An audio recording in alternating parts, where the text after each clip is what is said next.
Hello అందరికీ welcome back to our channel. అటుకులు ఉప్మాని టేస్టీగా ఎలా చేయాలో చూసేద్దాం. సింపుల్గా బ్రేక్ఫాస్ట్లోకి చాలా బాగుంటుంది, చాలా క్విక్గా చేసేసుకోవచ్చు.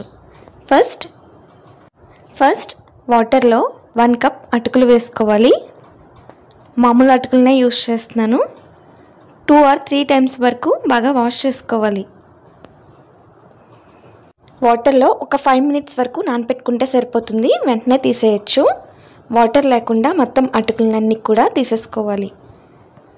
నెక్స్ట్ ప్యాన్లో 2 టేబుల్ స్పూన్స్ వరకు ఆయిల్ వేసుకోవాలి. ఆయిల్ హీట్ అయిన తర్వాత 2 టేబుల్ స్పూన్స్ పల్లీలు, 2 టేబుల్ స్పూన్స్ పచ్చిశనగపప్పు, 1 టేబుల్ స్పూన్ మినపప్పు, 1 టేబుల్ స్పూన్ జీలకర్ర వేసుకోవాలి. అన్నీ బాగా కలిసేంత వరకు ఫ్రై చేసుకోవాలి.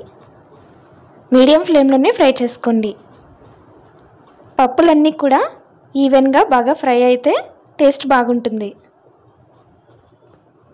పల్లీలు ఇష్టం లేని వాళ్ళు స్కిప్ చేసేయచ్చు.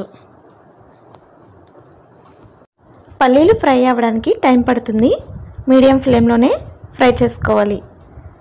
తర్వాత మీకు నచ్చిన వెజిటేబుల్స్ని వేసుకోవచ్చు. ఇక్కడ బంగాళదుంప ముక్కల్ని వేసుకుంటున్నాను.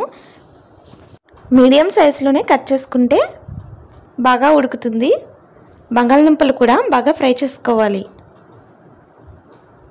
లైట్గా కలర్ చేంజ్ అయ్యి క్రిస్పీగా అయ్యేంత వరకు ఫ్రై చేసుకోవాలి. మీ టేస్ట్కి తగ్గట్టు సాల్ట్, 1/2 టేబుల్ స్పూన్ పసుపు కూడా వేసేసుకొని అంతా కూడా బాగా కలిసేంత వరకు మిక్స్ చేసుకోవాలి. క్యారెట్ కూడా వేసుకోవచ్చు. ఇక్కడ నేను బంగాళదుంప మాత్రమే వేసుకున్నాను. అలాగే మీ కారానికి తగ్గట్టు పచ్చిమిర్చి వేసుకోవాలి. పచ్చిమిర్చి కాస్త ఎక్కువగానే పడతాయి. మీ స్పైసీనెస్కి తగ్గట్టు పచ్చిమిర్చినే యాడ్ చేసుకోండి. ఇవన్నీ కూడా పూర్తిగా ఫ్రై అవ్వాలి. బంగాళదుంపలు కాస్త క్రిస్పీగా ఫ్రై అయితేనే తినేటప్పుడు చాలా బాగుంటుంది. అన్నీ కూడా చక్కగా ఫ్రై చేసేసుకున్న తర్వాత అటుకుల్ని వేసేసుకోవాలి. నానబెట్టుకొని వాటర్ లేకుండా పక్కన పెట్టుకున్న అటుకుల్ని మొత్తం వేసుకోవాలి. అటుకులు వేసేసుకున్న తర్వాత అంతా కూడా బాగా కలిసేంత వరకు మిక్స్ చేసుకోవాలి. ఈ టైంలోనే సాల్ట్ సరిపోకపోతే సాల్ట్ కూడా అడ్జస్ట్ చేసుకోవచ్చు. అటుకులు బాగా మెత్తగా నానపెట్టేసుకున్నామంటే అంత టేస్టీగా కుదరదు. పొడి పొడిగా ఉంటేనే అటుకులు ఉప్మా టేస్ట్ బాగుంటుంది.